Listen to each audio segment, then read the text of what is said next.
ಗಂಡನ ಮಾತಿಗೆ ಏನು ಹೇಳಬೇಕೋ ತಿಳಿಯಲಿಲ್ಲ ನಿಶ್ಚಲಾಳಿಗೆ. ಏನು ನಿಮ್ಮ ಮಾತಿನ ಅರ್ಥ? ಅವರ ಜೊತೆ ಸಂಬಂಧ ಕಡಿದುಕೊಳ್ಬೇಕು ಅಂದರೆ ಎಂದಳು. ಹೌದು, ನಮ್ಮ ಅಧೀರೆಯಿಂದ ತಾನೆ ಅವರಿಗೆ ಸಮಸ್ಯೆ. ಇನ್ಮೇಲೆ ಅವರಿಗೂ ನಮಗೂ ಯಾವ ಸಂಬಂಧವೂ ಇಲ್ಲ ಎಂಬಂತೆ ಬದುಕಿದ್ರೆ ಯಾರಿಗೂ ಏನೂ ತೊಂದರೆ ಆಗಲ್ಲ. ನನ್ನ ಮಗಳು ಪ್ರತಿ ಬಾರಿ ಚುಚ್ಚು ಮಾತುಗಳನ್ನು ಕೇಳೋದು ತಪ್ಪುತ್ತದೆ ಎಂದನು ಶಾರ್ ಕಣ್ಣೀರು ತೊಳೆದುಕೊಂಡು. ರೀ, ಎಂಥ ಮಾತು ಅಂತ ಹೇಳ್ತಾ ಇದ್ದೀರಾ? ಎಲ್ಲ ಸಂಬಂಧ ಕಡಿದುಕೊಳ್ಳೋದು ಅಂದರೆ ಬೇಡ ರೀ, ದರ್ಪಣ ಆತ್ಮ ಎಷ್ಟು ನೋಯ್ಬೋದು ಎಂದಳು. ಅದನ್ನು ಅವರು ಅರ್ಥ ಮಾಡಿಕೊಳ್ಬೇಕಿತ್ತು ನಿಶು. ಆದರೆ ಅವರಿಗೆ ದ್ವೇಷ ಸಾಧಿಸುವುದೇ ದೊಡ್ಡದಾಗಿದೆ. ನಾಳೆ ಹೋಗೋಣ ಅವರ ಮನೆಗೆ. ಹೇಗೂ ಅವತ್ತು ಮಾತಾಡಿಕೊಂಡಿದ್ವಿ ಅಲ್ವಾ, ದಿಶಾ ಪ್ರೆಗ್ನೆಂಟ್, ಒಮ್ಮೆ ನೋಡ್ಕೊಂಡು ಬರಬೇಕು ಅಂತ. ನಾಳೆ ಹಣ್ಣು ಸೀರೆ ಎಲ್ಲ ತಗೊಂಡು ಹೋಗೋಣ, ಅವರಿಗೆ ಕೊಟ್ಟು ಒಳ್ಳೆಯ ರೀತಿಯಲ್ಲಿ ಸಂಬಂಧಕ್ಕೆ ಕೈ ತೊಳೆದು ಬರೋಣ. ಇನ್ಮೇಲೆ ಬೇಡ ಇದೆಲ್ಲ ಎಂದು ಬಿಟ್ಟ. ನಿಶ್ಚಲಾಳಿಗೆ ಏನು ಹೇಳಬೇಕೋ ತಿಳಿಯದೆ ಕಣ್ಣೀರು ತೊಳೆದುಕೊಂಡಳು. ಕೈವಲ್ಯ ಆ ರಾತ್ರಿಯೆಲ್ಲ ತನ್ನ ಹೆಂಡತಿಯ ಪಕ್ಕವೇ ಇದ್ದನು. ಅವಳ ತಲೆ ನೇವರಿಸುತ್ತಿದ್ದ. ಅವಳು ಎಚ್ಚರವಾದಾಗಲೆಲ್ಲ ಪದೇ ಪದೇ ಬೆಚ್ಚುತ್ತಿದ್ದಳು. ಹಾಗಾಗಿ ಅವಳಿಗೆ ಸಮಾಧಾನ ಮಾಡ್ತಿದ್ದ. ಸುವರ್ಣರಿಗೂ ಕರೆ ಮಾಡಿ ಅಂದು ಅಲ್ಲಿಯೇ ಉಳಿಯುವುದಾಗಿ ಹೇಳಿದ್ದನು. ಹುಷಾರು ಕಣೋ, ಅವಳನ್ನು ಬಿಟ್ಟು ಎಲ್ಲೂ ಹೋಗಬೇಡ, ಅವಳ ಜೊತೆ ಇರು, ಅವಳನ್ನು ಹುಷಾರಾಗಿ ನೋಡ್ಕೊ ಎಂದಿದ್ದರು. ಮರುದಿನ ಅವಳು ಕಣ್ಣು ತೆರೆದಾಗ ಅವಳ ಪಕ್ಕವೇ ದಿಂಬಿಗೆ ಹೊರಗೆ ಕಣ್ಣು ಮುಚ್ಚಿದ್ದ ಕೈವಲ್ಯ. ರಾತ್ರಿಯೆಲ್ಲ ಸರಿಯಾಗಿ ನಿದ್ದೆ ಇಲ್ಲದ ಕಾರಣ ಬೆಳಗಿನ ಜಾವ ಕಣ್ಣು ಎಳೆಯುತ್ತಿತ್ತು ಅವನಿಗೆ. ಚೆನ್ನಾಗಿ ನಿದ್ದೆ ಮಾಡಿ ಎದ್ದಿದ್ರಿಂದ ಅವಳ ಮನಸ್ಸು ಶಾಂತವಾಗಿತ್ತು.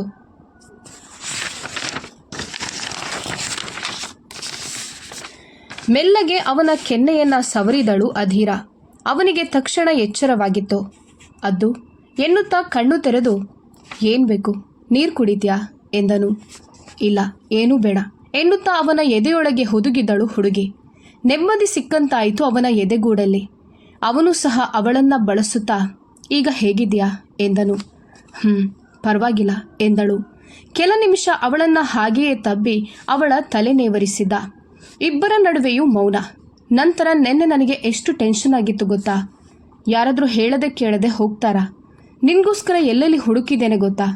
ಮತ್ತೆ ಯಾವತ್ತಾದರೂ ಹೀಗೆ ಮಾಡು, ನಿನ್ನ ಕಾಲು ಮುರಿದು ಮೂಲೆಯಲ್ಲಿ ಕೂರಿಸ್ತೇನೆ ಎಂದನು. ಸಾರಿ ಎಂದಳು ಮೆಲ್ಲಗೆ. ಏನು ಸಾರಿ? ನೀನು ಸಿಗಲಿಲ್ಲ ಅಂತ ನನಗೆ ಜೀವವೇ ಹೋದ ಹಾಗೆ ಆಗಿತ್ತು. ಅಷ್ಟೊತ್ತಲ್ಲಿ ಸಮಾಧಿ ಹತ್ರ ಹೋಗಿದ್ಯಲ್ಲ, ಹೆದರಿಕೊಂಡಿದ್ರೆ ಎಂದು ಗದರಿದ. ಅವನ ಶರ್ಟನ್ನು ಬಿಗಿಯಾಗಿ ಹಿಡಿದುಕೊಳ್ಳುತ್ತಾ, ಕೆಪಿ, ನೀನು ಯಾಕೆ ನನ್ನನ್ನು ಅಷ್ಟು ಪ್ರೀತಿಸ್ತೀಯಾ ಎಂದಳು. ಈ ಹುಚ್ಚು ಪ್ರಶ್ನೆಗಳನ್ನು ನಿನ್ನ ಹತ್ರವೇ ಇಟ್ಕೊ. ಇನ್ಮೇಲೆ ನಿನ್ನನ್ನು ಎಲ್ಲೂ ಕರ್ಕೊಂಡು ಹೋಗಲ್ಲ ನಾನು. ಎಸ್ಪೆಷಲಿ ಆ ದಿಶಾ ವೃಷಭ್ ವಿಷಯದಲ್ಲಿ. ಅವರಿಗೆ ಸಂಬಂಧಪಟ್ಟಿದ್ದು ಯಾವುದೂ ನಮಗೆ ಬೇಕಾಗಿಲ್ಲ. ಅವರೇನಾದರೂ ಮಾಡಿಕೊಂಡು ಹಾಳಾಗಿ ಹೋಗಲಿ. ಮತ್ಯಾವತ್ತೂ ಅವರ ಹೆಸರು ಕೂಡ ನಿನ್ನ ಬಾಯಿಂದ ಬರಬಾರ್ದು ಎಂದ. ಅವನಿಗೂ ರೋಸಿ ಹೋಗಿತ್ತು ಈ ಘಟನೆಗಳಿಂದ. ಗಂಡನ ಮಾತಿಗೆ ಭಾರವಾದ ಉಸಿರು ದಬ್ಬಿದ ಅಧೀರ, ಸರಿ, ನಮ್ಮಿಂದ ಅವರಿಗೆ ಅಷ್ಟು ಸಮಸ್ಯೆ ಆಗ್ತಿದೆ ಅಂದರೆ ಇನ್ಮೇಲೆ ನಾವವರ ಯಾವ ವಿಷಯದಲ್ಲೂ ತಲೆ ಹಾಕೋದು ಬೇಡ. ವೃಷಭ್ ಎಷ್ಟೋ ಬಾರಿ ನನಗೆ ಸಹಾಯ ಮಾಡಿದ್ದಾನೆ, ನನ್ನ ಜೀವ ಉಳಿಸಿದ್ದಾನೆ ಅನ್ನೋ ಒಂದೇ ಕಾರಣಕ್ಕೆ ನಾನವನನ್ನು ನೋಡಲು ಹೋಗಿದ್ದೆ. ಆದರೆ ಚಿಕ್ಕಮ್ಮನ ಮನಸ್ಸಲ್ಲೂ ಇಷ್ಟೆಲ್ಲ ಇದೆ ಅಂತ ನನಗೆ ಗೊತ್ತಿರಲಿಲ್ಲ. ಇನ್ಮೇಲೆ ನಾನು ಅವರ ಯಾವ ವಿಷಯಕ್ಕೂ ಹೋಗಲ್ಲ ಎಂದವಳ ಕಣ್ಣಲ್ಲಿ ನೀರಿತ್ತು. ಇದನ್ನೇ ನಾನು ನಿನಗೆ ತುಂಬ ಸಲ ಅರ್ಥ ಮಾಡಿಸಲು ಪ್ರಯತ್ನ ಪಟ್ಟಿದ್ದು. ಈಗಲಾದರೂ ಒಳ್ಳೆ ಬುದ್ಧಿ ಬಂತಲ್ಲ ನಿನಗೆ. ನಿನ್ನ ಅಪ್ಪ ಅಮ್ಮ ಕೂಡ ನೆನ್ನೆ ತುಂಬ ಗಾಬರಿಯಾಗಿದ್ರು ಎಂದನು ಕೈವಲ್ಯ ಅವಳ ನೆತ್ತಿಗೆ ತುಟಿಯೂರಿ. ಸಾರಿ ಎಂದಳು ಅಧೀರ. ಅಷ್ಟರಲ್ಲಿ ನಿಶ್ಚಲ ಅಲ್ಲಿಗೆ ಬಂದಿದ್ದಳು. ಅವಳನ್ನು ಕಂಡು ಕೂಡಲೇ ಅವನಿಂದ ದೂರ ಸರಿದು ಮಲಗಿದಳು. ಈಗ ಹೇಗಿದೆಯಾ ಮಗಳೇ ಎನ್ನುತ್ತಾ ಅವಳ ಹಣೆ ಮುಟ್ಟಿ ನೋಡಿದಳು ನಿಶ್ಚಲ. ಹ್ಞೂ ಅಮ್ಮ, ಜ್ವರ ಏನೂ ಇಲ್ಲ ಎಂದಳು. ಸರಿ, ನೀನು ಟ್ಯಾಬ್ಲೆಟ್ ತಗೋಬೇಕು, ಮುಖ ತೊಳ್ಕೊಂಡು ಬಾ, ತಿಂಡಿ ತಿಂದು ಮಾತ್ರೆ ತಗೊಳ್ಳುವಂತೆ ಎಂದಳು. ಅವಳು ಸರಿ ಎಂದು ತಲೆ ಆಡಿಸಿದಳು. ಮಗಳು ಅಳಿಯನಿಗೆ ತಿಂಡಿ ಕೊಟ್ಟು ಶಾರ್ ಹಾಗೂ ನಿಶ್ಚಲ ಹೊರಟು ನಿಂತರು. ಅಮ್ಮ, ಎಲ್ಲಿಗೆ ಹೋಗ್ತಾ ಇದ್ದೀರಾ ಅಧೀರ ಕೇಳಿದಾಗ ಒಮ್ಮೆ ಇಬ್ಬರೂ ಮುಖ ಮುಖ ನೋಡಿಕೊಂಡರು. ಹೊರಗೆ ಸ್ವಲ್ಪ ಕೆಲಸ ಇದೆ ಮಗಳೇ, ಹೋಗಿ ಬೇಗ ಬಂದು ಬಿಡುತ್ತೇವೆ ಎಂದನು ಶಾರ್. ಮಾವ, ನಾವು ಹೊರಡಬೇಕು ಮನೆಗೆ ಎಂದ ಕೈವಲ್ಯ. ಸಂಜೆ ಹೋಗುವಿರಂತೆ, ನಾವು ಕೆಲಸ ಮುಗಿಸಿ ಬೇಗ ಬರ್ತೀವಿ ಎಂದು ಹೆಂಡತಿಯ ಜೊತೆ ಹೊರಗೆ ನಡೆದ. ಕಾರಿನಲ್ಲಿ ಹೋಗುವಾಗ, ರೀ, ನೀವು ತುಂಬ ಯೋಚನೆ ಮಾಡಿ ಈ ನಿರ್ಧಾರ ಮಾಡಿದ್ದೀರಾ. ಸಂಬಂಧಗಳು ಒಂದು ಸಲ ಮುರಿದು ಹೋದರೆ ಮತ್ತೆ ಜೋಡಿಸಲು ಆಗಲ್ಲ ಎಂದಳು ನಿಶ್ಚಲ. ಯಾಕಂದರೆ ಅವಳು ದರ್ಪಣ್ಣನ ಸ್ವಂತ ಮಗನ ಹಾಗೆ ನೋಡಿದ್ದಾಳೆ. ಈಗ ಅವನ ಮನೆಯವರ ಜೊತೆ ಸಂಬಂಧ ಕಡಿದುಕೊಳ್ಳೋದೆಂದರೆ ಮನಸ್ಸಿಗೆ ಹಿಂಸೆ. ಹೌದು ನಿಶು, ನಾನು ಚೆನ್ನಾಗಿ ಯೋಚನೆ ಮಾಡಿ ಈ ನಿರ್ಧಾರಕ್ಕೆ ಬಂದಿದ್ದೇನೆ. ಎಲ್ಲರೂ ಖುಷಿಯಾಗಿ ಒಬ್ಬರನ್ನೊಬ್ಬರು ಅರ್ಥ ಮಾಡಿಕೊಂಡು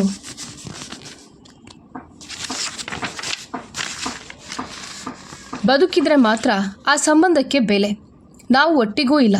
ಈ ಸಂಬಂಧದಿಂದ ಯಾರಿಗೂ ಖುಷಿಯೂ ಇಲ್ಲ. ಈ ನಿರ್ಧಾರದಿಂದ ದಿಶಾಗೂ ಖುಷಿಯಾಗುತ್ತೆ, ಅಧೀರಾಗೂ ನೋವಿನಿಂದ ಮುಕ್ತಿ ಸಿಗುತ್ತೆ ಎಂದು ಬಿಟ್ಟ. ಅವಳು ಕಣ್ಣು ತಡೆದುಕೊಂಡಳು. ದರ್ಪಣ್ ಪದೇ ಪದೇ ನೆನಪಾಗುತ್ತಿದ್ದ. ಇಬ್ಬರು ದುಷ್ಯಂತರ ಮನೆಗೆ ಬಂದಿದ್ದರು. ಅವನು ಕಾಲಿಂಗ್ ಬೆಲ್ ಒತ್ತಿದಾಗ ದರ್ಶನ ಬಂದು ಬಾಗಿಲು ತೆರೆದರು. ಅವರಿಬ್ಬರನ್ನು ಕಂಡು ಆಶ್ಚರ್ಯದ ಜೊತೆ ತುಸು ಗಾಬರಿಯೂ ಆಗಿತ್ತು. ಶಾರ್, ಬನ್ನಿ ಒಳಗೆ. ಅದು ಸಿಕ್ಕಿದ್ಲಾ?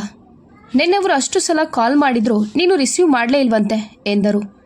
ಇಬ್ಬರು ಒಳ ಬಂದರು. ರೀ, ಶಾರ್ ನಿಶು ಬಂದಿದ್ದಾರೆ. ದರ್ಶನ ಕೂಗಿದಾಗ ತಕ್ಷಣ ಹೊರಗೆ ಬಂದರು ದುಷ್ಯಂತ್. ಹೆಂಡತಿಯ ದನಿ ಕೇಳಿ ಕೂಡಲೇ ಹೊರಗೆ ಬಂದರು ದುಷ್ಯಂತ್. ಹಾಗೆ ಇಚ್ಛಾ, ದಿಶಾ ಕೂಡ ಬಂದರು. ಶಾರ್, ಅದು ಬಗ್ಗೆ ಏನಾದರೂ ಗೊತ್ತಾಯ್ತಾ ಕೇಳಿದರು ದುಷ್ಯಂತ್. ಅವಳು ಹುಷಾರಾಗಿದ್ದಾಳೆ ಮಾವ. ದರ್ಪಣ್ ಸಮಾಧಿಯ ಹತ್ರ ಇದ್ಲು ಎಂದನು. ಅದನ್ನು ಕೇಳಿ ಹೃದಯ ಹಿಂಡಿದಂತಾಯಿತು ಅವರಿಗೆ. ಅಯ್ಯೋ, ಈಗ ಹೇಗಿದ್ದಾಳೆ? ಆರಾಮಾಗಿದ್ದಾಳಾ ಕೇಳಿದರು. ಹ್ಞೂ ಮಾವ, ದಿಶಾ ಪ್ರೆಗ್ನೆಂಟ್ ಅಂತ ಗೊತ್ತಾಯಿತು. ಅದಕ್ಕೆ ನೋಡಿಕೊಂಡು ಸೀರೆ, ಒಡವೆ, ಸ್ವೀಟ್ಸ್ ಎಲ್ಲ ಕೊಟ್ಟು ಹೋಗೋಣ ಅಂತ ಬಂದ್ವಿ ಎಂದ. ದಿಶಾಳಿಗೆ ಅಧೀರಾ ಬಗ್ಗೆ ಮಾತ್ರವೇ ಅಸಮಾಧಾನ ಇದ್ದದ್ದು. ತನ್ನ ದೊಡ್ಡಪ್ಪ ದೊಡ್ಡಮ್ಮನನ್ನು ಚೆನ್ನಾಗಿಯೇ ಮಾತನಾಡಿಸುತ್ತಿದ್ದಳು. ಇದೆಲ್ಲ ಈಗ ಯಾಕೆ ಬೇಕಿತ್ತು ಶಾರ್ ಎಂದರು. ಇರಲಿ ಮಾವ. ದಿಶಾ, ತಗೋ, ನಿನಗೋಸ್ಕರ ಸೀರೆ ತಂದಿದ್ದೇವೆ ಎನ್ನುತ್ತಾ ಅವಳ ಕಡೆ ತಿರುಗಿ ಕರೆದನು. ದುಷ್ಯಂತ್ ಹೋಗು ಎಂಬಂತೆ ಕಣ್ಸನ್ನೆ ಮಾಡಿದ್ದರು. ಅವಳು ಮುಂದೆ ಬಂದಳು. ಅವಳ ಕೈಗೆ ಸೀರೆ ಹಾಗೂ ಒಡವೆಯ ಬಾಕ್ಸ್ ಕೊಟ್ಟರು ಶಾರ್ ಹಾಗೂ ನಿಶ್ಚಲ. ಎಲ್ಲ ಒಳ್ಳೆಯದಾಗಲಿ, ಮುದ್ದಾದ ಕಂದ ನಿನ್ನ ಮಡಿಲು ತುಂಬಲಿ ಎಂದ. ನಿಶ್ಚಲಾಲ ಕಣ್ಣಲ್ಲಿ ಯಾಕೋ ನೀರು. ಸರಿ, ಇಬ್ಬರು ಊಟ ಮಾಡ್ಕೊಂಡು ಹೋಗಿ. ಇಚ್ಛಾ, ಅಡುಗೆ ರೆಡಿ ಇದೆಯಾ ನೋಡು ಎಂದಾಗ, ಬೇಡ ಮಾವ, ನಾವಿನ್ನೊಂದು ವಿಷಯ ಹೇಳಬೇಕಿತ್ತು ಎಂದನು. ಏನು ಶಾರದು ಎಂದರು ದುಷ್ಯಂತ್. ಎಲ್ಲರಿಗೂ ಸಣ್ಣ ಭಯ ಇದ್ದೇ ಇತ್ತು. ನೆನ್ನೆ ಅಷ್ಟೆಲ್ಲ ಆದ ನಂತರವೂ ಎಲ್ಲವೂ ಮೊದಲಿನಂತೆ ಇರುವುದೇ? ಅರಿಯದ ವಯಸ್ಸಲ್ಲಿ ತಿಳಿದೋ ತಿಳಿಯದೆಯೋ ನನ್ನ ಮಗಳ ಕೈಯಿಂದ ದೊಡ್ಡ ತಪ್ಪಾಗಿ ಹೋಯಿತು. ಆ ತಪ್ಪಿನಿಂದ ಬಲಿಯಾಗಿದ್ದು ದರ್ಪಣ್ ಜೀವ. ಅದೊಂದು ತಪ್ಪಿಗೆ ನಾವಿನ್ನೂ ಕಣ್ಣೀರು ಹರಿಸ್ತಿದ್ದೇವೆ, ಮರುಗುತ್ತಿದ್ದೇವೆ. ನಮಗಿಂತ ಜಾಸ್ತಿ ನಮ್ಮ ಮಗಳು ಕಣ್ಣೀರು ಹರಿಸಿದಾಳೆ.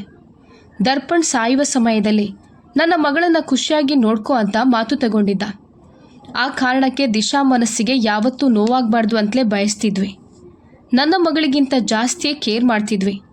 ನನ್ನ ಮಗಳ ಖುಷಿಯ ಬಗ್ಗೆ ನಾವು ಯೋಚನೆಯೇ ಮಾಡಲಿಲ್ಲ. ಆದರೆ ನಾವು ಎಷ್ಟು ದೊಡ್ಡ ತಪ್ಪು ಮಾಡಿದ್ವಿ ಅಂತ ಈಗ ಅರ್ಥ ಆಗ್ತಿದೆ. ಎರಡು ಕುಟುಂಬಗಳು ಚೆನ್ನಾಗಿರಬೇಕು, ಆ ಸಂಬಂಧ ಗಟ್ಟಿಯಾಗಬೇಕು ಅಂತ ನಾವು ತುಂಬ ಪ್ರಯತ್ನ ಪಟ್ಟಿದ್ದೇವೆ. ಆದರೆ ನೆನ್ನೆಯ ಘಟನೆಯ ನಂತರ ಯಾವುದು ಮೊದಲಿನಂತೆ ಇರೋಕ್ಕೆ ಆಗಲ್ಲ ಮಾವ ಎಂದನು. ಅವನು ಏನು ಹೇಳಲು ಹೊರಟಿದ್ದಾನೆ ಎಂದು ತುಸು ಗಾಬರಿಗೊಂಡ ದುಷ್ಯಂತ್, ಶಾರ್, ಏನು ನಿನ್ನ ಮಾತಿನ ಅರ್ಥ? ನಂಗೊತ್ತು, ಒಬ್ಬ ತಂದೆಯಾಗಿ ನಿನ್ನ ಮನಸ್ಸಿಗೆ ತುಂಬ ನೋವಾಗಿದೆ. ಆದರೆ ಇಚ್ಛಾ ಏನೋ ನೋವಲ್ಲಿ ಹಾಗೆ ಹೇಳಿಬಿಟ್ಟಿದ್ದಾಳಷ್ಟೇ. ಅದನ್ನು ದಯವಿಟ್ಟು ಮನಸ್ಸಿನಲ್ಲಿ ಇಟ್ಕೊಳ್ಬೇಡ ಎಂದ. ಇಲ್ಲ ಮಾವ, ಒಬ್ಬಳು ತಾಯಿಯಾಗಿ ಅವಳ ಸಂಕಟ ನ್ಯಾಯವಾದದ್ದೇ. ಆದರೆ ನಾವು ಕೂಡ ತಂದೆ ತಾಯಿನೇ. ನಮ್ಮ ಮಗಳ ನೋವನ್ನು ಸಹಿಸಲು ನಮಗೂ ಕಷ್ಟವೇ. ನನ್ನ ಮಗಳು ನಿಮ್ಮ ಮಗನನ್ನು ನುಂಗ್ಕೊಂಡವಳಲ್ವಾ? ಅಂಥವರ ಸಂಬಂಧ ನೀವು ಬೆಳೆಸೋದು ಬೇಡ. ಇನ್ಮೇಲೆ ನಮಗೂ ನಿಮಗೂ ಯಾವ ಸಂಬಂಧವೂ ಇರೋದು ಬೇಡ. ಅಧೀರ ನಿಮ್ಮ ಮನೆಯವರ ವಿಷಯಕ್ಕೆ ಬರದೇ ಇರುವ ಹಾಗೆ ನಾನು ನೋಡ್ಕೋತೀನಿ. ನೀವು ಅಷ್ಟೇ. ನಾನು, ನನ್ನ ಅಪ್ಪ ಅಮ್ಮ, ನನ್ನ ಹೆಂಡತಿ ಮಗಳು ಸತ್ತು ಹೋದ್ರು ಅಂದ್ಕೊಂಡು ತಲೆ ತೊಳೆದುಕೊಂಡು ಬಿಡಿ ಎಂದಿದ್ದ. ಶಾರ್ ಮಾತು ಕೇಳಿ ಎದೆಯೇ ಒಡೆದು ಹೋದಂತಾಯಿತು ದುಷ್ಯಂತರಿಗೆ. ಏನು ಹೇಳ್ತಿದ್ಯಾ ಶಾರ್? ಎಂಥ ಮಾತಿದು? ದಯವಿಟ್ಟು ವಾಪಸ್ ತಗೋ. ಸಂಬಂಧವನ್ನೇ ಕಡಿದುಕೊಳ್ಳೋದಂದ್ರೆ ಏನು ಎಂದರು. ಇಲ್ಲ ಮಾವ, ಈ ಸಮಸ್ಯೆಗಳಿಗೆ ಇದಕ್ಕಿಂತ ಒಳ್ಳೆಯ ಮಾರ್ಗ ನಮಗೆ ಕಾಣಿಸ್ತಿಲ್ಲ. ನಾವೆಲ್ಲ ರೀತಿಯಲ್ಲೂ ಪ್ರಯತ್ನ ಪಟ್ಟಾಯಿತು. ಆದರೆ ದಿಶಾ ಮತ್ತು ಅಧೀರ ನಡುವೆ ಯಾವುದೂ ಸರಿ ಹೋಗಲಿಲ್ಲ. ಅದಕ್ಕೆ ಈ ನಿರ್ಧಾರಕ್ಕೆ ಬಂದಿದ್ದೇನೆ. ಮೊದಲಿಂದಲೂ ದಿಶಾ ಬಯಸಿದ್ದು ನಮ್ಮಿಂದ ದೂರ ಇರಬೇಕು ಅಂತ. ಆದರೆ ನಾವೇ ಅವಳನ್ನು ಬಲವಂತ ಮಾಡ್ತಿದ್ವಿ.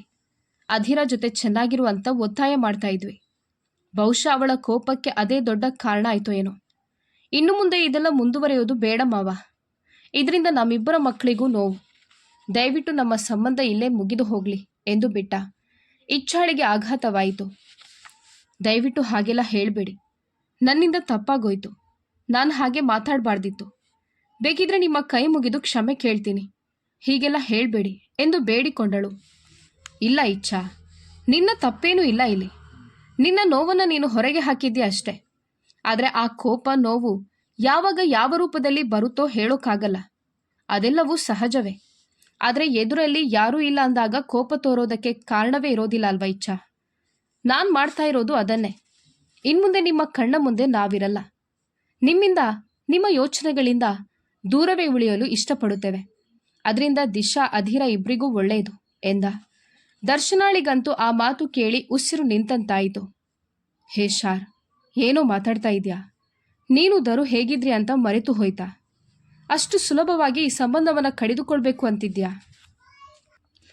ನಿನ್ನ ಮಗಳನ್ನ ಕಾಪಾಡಿ ಅವನು ಜೀವ ಬಿಟ್ಟಿದ್ದಾನೆ.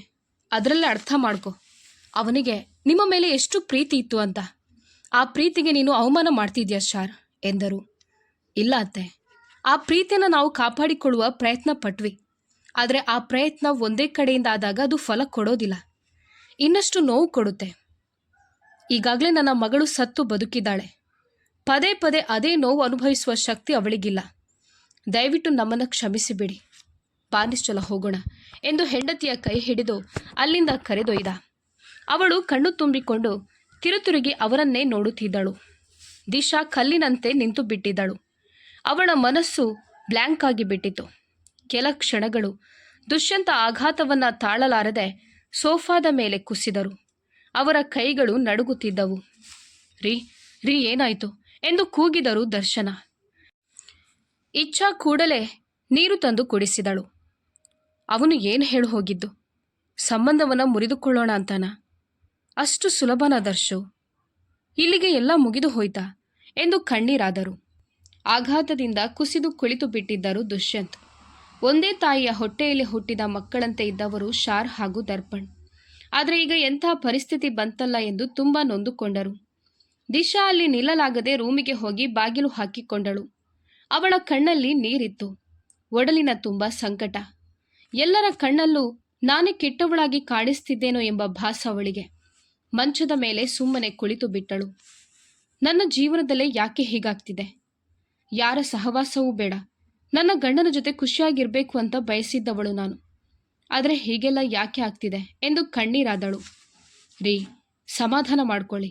ಅವನೇನೋ ನೋವಲ್ಲಿ ಹಾಗೆ ಹೇಳಿ ಹೋಗಿದ್ದಾನೆ ಅಷ್ಟೆ. ಆದರೆ ಸಂಬಂಧ ಕಡಿದುಕೊಳ್ಳೋದು ಅಷ್ಟು ಸುಲಭ ಅಲ್ಲ. ಮತ್ತೆ ನಮ್ಮಲ್ಲಿ ಯಾರಿಗಾದರೂ ತೊಂದರೆ ಆದರೆ ಪುನಃ ಓಡೋಡಿ ಬರ್ತಾನೆ. ಏನು ಯೋಚನೆ ಮಾಡಬೇಡಿ ಎಂದು ಗಂಡನಿಗೆ ಸಮಾಧಾನ ಮಾಡುತ್ತಿದ್ದರು ದರ್ಶನ. ಇಲ್ಲ ದರ್ಶು, ಅವನು ಹೇಳಿ ಹೋಗಿದ್ದು ನೋಡಿದರೆ ಖಂಡಿತ ಅವನು ಮತ್ತೆ ತಿರುಗಿ ಬರೋದಿಲ್ಲ. ಇಷ್ಟು ದಿನ ಎಲ್ಲವನ್ನೂ ಸಹಿಸಿಕೊಂಡಿದ್ದಾನೆ. ಇನ್ನು ಮುಂದೆ ಎಲ್ಲ ಬದಲಾಗುತ್ತೆ ಎಂದು ಕಣ್ಣು ಒರೆಸಿಕೊಂಡರು. ಇತ್ತ ಇಚ್ಛಾ ಕೂಡ ಅಷ್ಟೇ ನೋವಿನಲ್ಲಿದ್ದಳು. ರೂಮಿಗೆ ಬಂದು ಎಷ್ಟೋ ಹೊತ್ತು ಕಣ್ಣೀರು ಹಾಕಿದ್ದಳು. ದರ್ಪಣ್ ಫೋಟೋ ಹಿಡಿದು ಫೋಟೋ ಮೇಲೆ ಕೈಯಾಡಿಸುತ್ತಾ, ನನ್ನಿಂದ ದೊಡ್ಡ ತಪ್ಪಾಗಿ ಹೋಯಿತು ದರ್ಪಣ್. ನಿಮಗೆ ತುಂಬ ನೋವಾಗಿರುತ್ತೆ ಅಲ್ವಾ? ನಾನು ಯಾಕಾದರೂ ಹಾಗೆ ಮಾತಾಡ್ಬಿಟ್ಟೆ ಅನ್ನಿಸ್ತಿದೆ. ನನ್ನನ್ನು ಕ್ಷಮಿಸಿಬೇಡಿ ಎಂದು ಅವನ ಫೋಟೋ ಎದೆಗೆ ಒತ್ತಿಕೊಂಡು ಅತ್ತಳು. ಇತ್ತ ಶಾರ್ ಹಾಗೂ ನಿಶ್ಚಲ ಮನೆಗೆ ಬಂದಿದ್ದರು. ಡ್ಯಾಡಿ, ಎಲ್ಲಿಗೆ ಹೋಗಿದ್ರಿ ನೀವು? ಏನು ಕೆಲಸ ಇತ್ತು ಕೇಳಿದಳು ಅಧೀರ. ಅದು, ಇನ್ಮೇಲೆ ನೀನು ಯಾವುದೇ ಕಾರಣಕ್ಕೂ ದಿಶಾಗೆ ಮತ್ತು ಅವಳ ಮನೆಯವರಿಗೆ ಸಂಬಂಧಪಟ್ಟ ಯಾವ ವಿಷಯದಲ್ಲೂ ತಲೆ ಹಾಕಬಾರ್ದು ಎಂದನು. ಅದನ್ನು ಕೇಳಿ ಗೊಂದಲವಾಯಿತು ಅವಳಿಗೆ. ಅವಳಿಗೆ ಮನಸ್ತಾಪ ಇರುವುದು ಕೇವಲ ದಿಶಾ ಜೊತೆ ಅಲ್ವಾ? ಮನೆಯವರ ಜೊತೆ ಯಾಕೆ ಮಾತು ಬಿಡಬೇಕು? ಏನು ಹೇಳ್ತಾ ಇದ್ದೀರಾ ಡ್ಯಾಡಿ? ನಾನು ಅಜ್ಜಿ ತಾತನೂ ಮಾತಾಡಿಸ್ಬಾರ್ದಾ ಎಂದಳು. ಬರೀ ಮಾತಾಡಿಸೋದು ಅಲ್ಲ, ಹೇಳ್ತಾ ಇದ್ದೀನಲ್ಲ, ಯಾವ ವಿಷಯದಲ್ಲೂ ತಲೆ ಹಾಕಬಾರ್ದು. ಇನ್ಮೇಲೆ ಅವರು ನಮ್ಮ ಪಾಲಿಗೆ ಇಲ್ಲ ಅನ್ನುವ ಹಾಗೆ ಇರಬೇಕು. ಅವರು ಕೂಡ ಹಾಗೆ ಇಡ್ತಾರೆ, ಅರ್ಥ ಆಯ್ತಾ ಎಂದ. ಅವಳು ಗಾಬರಿಯಲ್ಲಿ ತನ್ನ ಅಮ್ಮನ ಕಡೆ ನೋಡಿದಳು. ಹೌದು, ಅದು ನಾವು ಅದನ್ನೇ ಮಾತಾಡಿ ಬಂದಿದ್ದೇವೆ. ನಿನ್ನ ಮತ್ತು ದಿಶಾ ಮಧ್ಯೆ ಯಾವುದು ಸರಿ ಹೋಗ್ತಾ ಇರಲಿಲ್ಲ. ಅದಕ್ಕೆ ಈ ನಿರ್ಧಾರಕ್ಕೆ ಬಂದಿದ್ದು. ಇನ್ಮೇಲೆ ಯಾವ ಸಮಸ್ಯೆಯೂ ಬರಲ್ಲ ಎಂದು ಕಣ್ಣು ತುಂಬಿಕೊಂಡು ಹೇಳಿದ್ದಳು ನಿಶ್ಚಲ. ಅದನ್ನು ಕೇಳಿ ಆಘಾತವಾಯಿತು ಹುಡುಗಿಗೆ. ಅಜ್ಜಿ ತಾತ ಎಷ್ಟು ಪ್ರೀತಿಯಿಂದ ಮಾತಾಡಿಸ್ತಿದ್ರು. ಇನ್ಮುಂದೆ ಅವರು ಯಾರೋ ನಾವ್ಯಾರೋ ಎಂಬಂತೆ ಇರಬೇಕಾ? ಅದು ಹೇಳಿದಷ್ಟು ಸುಲಭನಾ ಅಮ್ಮ? ಅವಳೆನ್ನುವಾಗ ಮಧ್ಯೆ ಬಂದ ಶಾರ್, ಅದು ನಾವು ಹೇಳಿದ್ದು ನಿನಗೆ ಸರಿಯಾಗಿ ಕೇಳಿಸಿದೆ ಅಂದ್ಕೊಳ್ತೇನೆ ಎಂದು ಕೈವಲ್ಲನ ಕಡೆ ತಿರುಗಿ, ಕೇಪಿ, ಇನ್ಮೇಲೆ ಅವಳು ಅವರ ಯಾವ ವಿಷಯದಲ್ಲೂ ತಲೆ ಹಾಕದ ಹಾಗೆ ನೀನು ಮಾಡ್ಕೋಬೇಕು ಎಂದ. ಅವನು ತಲೆ ಆಡಿಸಿದನು. ಯಾಕೋ ತನ್ನ ಅಪ್ಪ ಅಮ್ಮನ ನಿರ್ಧಾರದಿಂದ ಅವಳ ಮನಸ್ಸಿಗೆ ತುಂಬ ನೋವಾಗಿತ್ತು. ದಿಶಾಳಿಗೆ ತನ್ನನ್ನು ಕಂಡ್ರೆ ಇಷ್ಟ ಇಲ್ಲ ಅಂದರೆ ತಾನು ಅವಳಿಂದ ದೂರವೇ ಇಡ್ತಿದ್ದೆ. ಆದರೆ ಈಗ ಅಜ್ಜಿ ತಾತನಿಂದಲೂ ದೂರ ಇರೋದು ಯಾವ ನ್ಯಾಯ? ಮಾವ, ಅಮ್ಮ ಕಾಲ್ ಮಾಡಿದ್ರು. ನಾವು ಮನೆಗೆ ಹೊರಡಬೇಕು. ಅವರು ಕೂಡ ಸ್ವಲ್ಪ ಗಾಬರಿಯಾಗಿದ್ದಾರೆ. ಅವರು ಅಧೀರನ ನೋಡಬೇಕಂತೆ. ಸೊ ನಾವು ಹೋಗ್ಬರ್ತೀವಿ ಎಂದ ಕೈವಲ್ಯ. ಆಗ ಶಾರ್ ಮಗಳ ಹತ್ತಿರ ಬಂದು ಅವಳ ಕೈ ಹಿಡಿಯುತ್ತಾ, ಇಷ್ಟು ದಿನ ನಾವು ಮಾಡಿದ ಎಲ್ಲ ತಪ್ಪುಗಳನ್ನು ಕ್ಷಮಿಸಿಬಿಡು ಮಗಳೇ. ನಿನ್ನ ಎಷ್ಟೋ ಆಸೆ ಕನಸುಗಳನ್ನು ನಾವು ಕೊಂದು ಬಿಟ್ಟಿದ್ದೇವೆ. ನಿನ್ನ ಮನಸ್ಸಿಗೆ ನೋವು ಮಾಡಿದ್ದೇವೆ. ಅದಕ್ಕೆಲ್ಲ ಸಾರಿ ಎಂದನು. ಅವಳ ಕಣ್ಣುಗಳು ತುಂಬಿದವು. ಹಾಗೆಲ್ಲ ಹೇಳಬೇಡಿ ಡ್ಯಾಡಿ. ನೀವು ನನ್ನನ್ನು ತುಂಬ ಪ್ರೀತಿಯಿಂದ ನೋಡ್ಕೊಂಡಿದ್ದೀರಾ ಎನ್ನುತ್ತಾ ಅವನ ಎದೆಗೆ ಒರಗಿದಳು. ಶಾರ್ ಕಣ್ಣು ಒರೆಸಿಕೊಂಡ. ಸರಿ, ನಾವು ಹೋಗ್ಬರ್ತೀವಿ ಡ್ಯಾಡಿ ಎಂದಳು. ಅವಳ ಹಣೆಗೆ ಮುತ್ತಿಟ್ಟನು ಶಾರ್. ಅಧೀರ ಹಾಗೂ ಕೈವಲ್ಯ ಅಲ್ಲಿಂದ ಹೊರಟರು. ಇತ್ತ ವೃಷಭನಿಗೆ ಭುಜದ ಬಳಿ ಏಟು ಬಿದ್ದಿದ್ರಿಂದ ಅವನು ನಡೆಯುವ ಸ್ಥಿತಿಯಲ್ಲಿ ಇರಲಿಲ್ಲ. ಡಾಕ್ಟರ್ ಅವನನ್ನು ಡಿಸ್ಚಾರ್ಜ್ ಮಾಡಿದ್ದರು. ಧನುಷ್ ಅವನ ಜೊತೆ ಇದ್ದು ಎಲ್ಲ ನೋಡಿಕೊಂಡಿದ್ದ. ಸ್ವಲ್ಪ ದಿನ ಅವನು ವೀಲ್ಚೇರ್ನಲ್ಲಿ ಓಡಾಡಬೇಕಿತ್ತು. ಅವನನ್ನು ಮೆಲ್ಲಗೆ ಕರೆತಂದು ಮಂಚದ ಮೇಲೆ ಕೂರಿಸಿದ ಧನುಷ್. ಥ್ಯಾಂಕ್ಸ್ ಕಣೋ. ನೀನು ಇಲ್ಲ ಅಂದಿದ್ರೆ ತುಂಬ ಕಷ್ಟ ಆಗ್ತಾ ಇತ್ತು ಎಂದ ವೃಷಭ್ ಹಾಸಿಗೆಗೆ ಒರಗುತ್ತಾ. ಪರವಾಗಿಲ್ಲ ಬಿಡೋ, ನೀನು ನನ್ನ ಫ್ರೆಂಡ್. ಇಷ್ಟೂ ಮಾಡದೇ ಇದ್ರೆ ಆಗುತ್ತಾ? ಆದರೂ ಅಮ್ಮ ಒಬ್ಬರಿಗೆ ನಿನ್ನನ್ನು ನೋಡಿಕೊಳ್ಳಲು ಕಷ್ಟ ಆಗುತ್ತೋ ಏನೋ. ನಿನಗೆ ನಡೆಯುವುದಕ್ಕೂ ಆಗಲ್ಲ ಎಂದನು. ಆಗ ಊರ್ಮಿಳಾ, ಪರವಾಗಿಲ್ಲ ಬಿಡಪ್ಪ, ನಾನು ನೋಡ್ಕೋತೀನಿ ಎನ್ನುತ್ತಾ ಕಣ್ಣು ತುಂಬಿಕೊಂಡರು. ಮಗನಿಗೆ ಈ ಸ್ಥಿತಿ ಬಂತಲ್ಲ ಎಂಬ ನೋವು ಅವರಿಗೆ. ಅಮ್ಮ ಅಳ್ಬೇಡಿ, ಆದಷ್ಟು ಬೇಗ ಹುಷಾರಾಗ್ತಾನೆ ಎಂದು ಅವರಿಗೆ ಧೈರ್ಯ ತುಂಬಿದ್ದ ಧನುಷ್. ಇತ್ತ ದಿಶಾಳಿಗೆ ವೃಷಭ್ ಬಗ್ಗೆ ಯೋಚನೆಯಾಗಿತ್ತು. ಅವನೀಗ ಹೇಗಿದ್ದಾನ ಏನೋ ಗೊತ್ತಿಲ್ಲ. ಅವತ್ತು ಅವನನ್ನು ಮಾತನಾಡಿಸಲೂ ಇಲ್ಲ.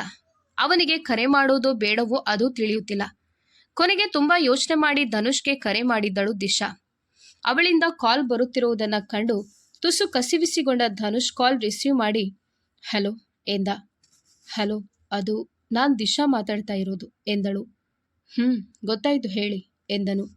ವೃಷಭ್ ಈಗ ಹೇಗಿದ್ದಾನೆ ಕೇಳಿದಳು. ಇವತ್ತು ಬೆಳಿಗ್ಗೆ ಡಿಸ್ಚಾರ್ಜ್ ಆಯಿತು. ಡಾಕ್ಟರ್ 2 ವಾರ ಬೆಡ್ ರೆಸ್ಟ್ ಮಾಡೋಕ್ಕೆ ಹೇಳಿದ್ದಾರೆ. ಸದ್ಯಕ್ಕೆ ನಡೆಯೋಕ್ಕೆ ಆಗಲ್ಲ. ವೀಲ್ಚೇರಲ್ಲಿ ಓಡಾಡಬೇಕು. ಯಾರಾದರೂ ಸಪೋರ್ಟ್ ಬೇಕು. ಅಮ್ಮ ಇದ್ದಾರೆ ಎಂದಾಗ ದಿಶಾಳ ಕಣ್ಣು ತುಂಬಿತು. ನಡೆಯೋಕ್ಕೆ ಆಗಲ್ವಾ ಕೇಳಿದಳು. ಇಲ್ಲ, ಭುಜವನ್ನು ಅಲುಗಿಸುವುದಕ್ಕೂ ಆಗಲ್ಲ. ಪಾಪ ಅನಿಸುತ್ತೆ. ಅಮ್ಮನಿಗೂ ವಯಸ್ಸಾಗಿದೆ. ಹೇಗೆ ಎಲ್ಲ ಮ್ಯಾನೇಜ್ ಮಾಡ್ತಾರೋ ಗೊತ್ತಿಲ್ಲ ಎಂದನು ಧನುಷ್. ಕಥೆ ಮುಂದುವರಿಯುತ್ತದೆ. ರಿತು ಅವರು ಬರೆದಿರುವ ಈ ಕಥೆ ನಿಮಗೆ ಇಷ್ಟವಾಗಿದ್ದಲ್ಲಿ ಲೈಕ್ ಮಾಡಿ, ಶೇರ್ ಮಾಡಿ, ಕಾಮೆಂಟ್ ಮಾಡಿ. ದಯವಿಟ್ಟು ಎಲ್ಲರೂ ಸಹಕರಿಸಬೇಕು ಈ ರೀತಿ ವಿಡಿಯೋ ಹಾಕೋದಕ್ಕಾಗಿ. ಯಾಕಂದರೆ ಯೂಟ್ಯೂಬ್ನ ಕೆಲವು ನಿಯಮಗಳಿಂದ ನಮ್ಮ 2 ಚಾನೆಲ್ಗಳು ಈಗಾಗಲೇ ಸಸ್ಪೆಂಡ್ ಆಗಿದ್ದಾವೆ. ಹಾಗಾಗಿ ನೀವು ನಮಗೆ ಸಪೋರ್ಟ್ ಮಾಡಿ.